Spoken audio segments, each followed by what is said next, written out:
Good morning, Wall Street winners. It is Thursday, April the 3rd. We are through Liberation Day, but we really have no more information than we did going into Liberation Day. No more clarity, just an understanding of what additional retaliatory tariffs are, but not really what their impact is going to be, and then what other countries are going to do to retaliate on those retaliatory tariffs.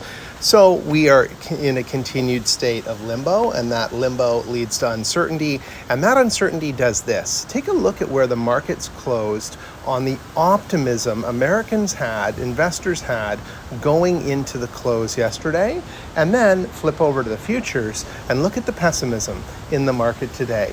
As we predicted yesterday, to sell at the top of the market yesterday, and the daily market, not the overall. It obviously hasn't reached a top, but to sell when it peaked yesterday and get out and then buy puts and put options because we knew the market was going to collapse today. Sure enough, the Dow is off 1,210 points, almost 3% this morning in the pre-market. We're an hour and 10 minutes from trading the opening bell. We've got the S&P 500 off 3.26, down 186 points, down at 55.26, call it. And the NASDAQ off almost 4%. So this is going to turn what was a 10% correction in the NASDAQ into a 14 to 15% correction. And this, my friends, unfortunately, is not the bottom. It's only going to continue to slide at this point for probably the most of the month of April until we start to understand what other countries are going to do in response to the US tariffs, and what President Trump and his administration are willing to do in terms of removing or negotiating down or away some of the tariffs that have been put in place. So the president that the majority of Americans have voted into office has thrown a massive wrench into the economic engine of the world, really. And we're seeing the ramifications of that in everyone's 401k or retirement savings plans and investment accounts. So hopefully you're following the strategy that we're providing here, which is on days where it's bloody and red, you're buying call options out about a month or more. And then on days where it's green, like at the end of the day yesterday, you're buying put options predicting that the market will go down at some point, because that's what markets do.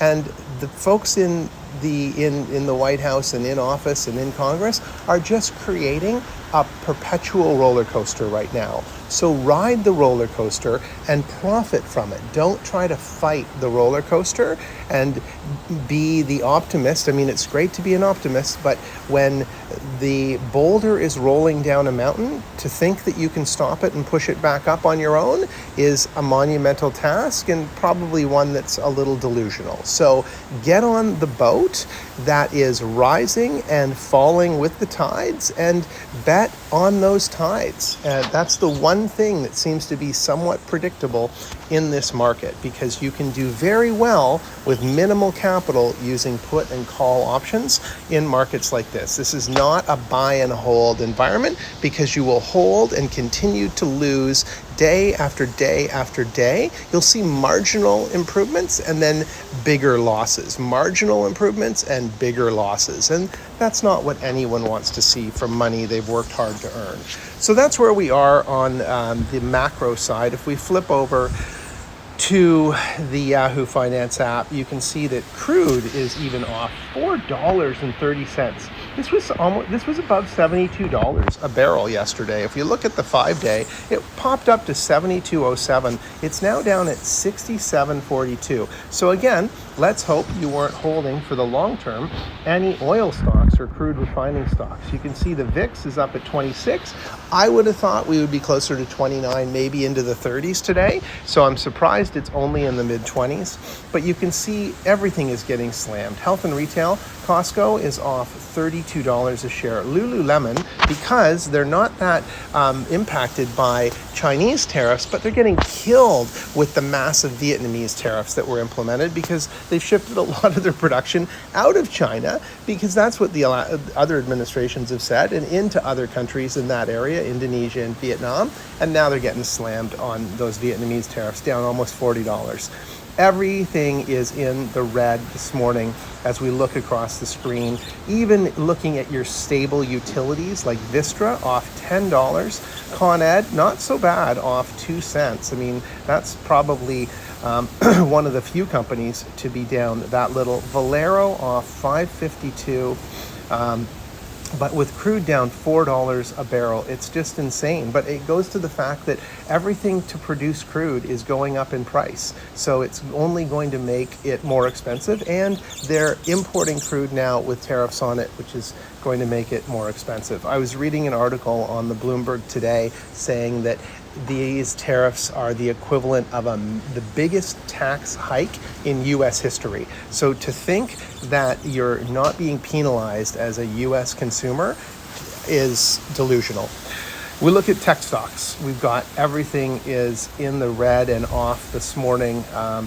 Again, as a long-term buyer with maybe a 5 to 10 year horizon, you're probably getting the best deals you're ever going to find.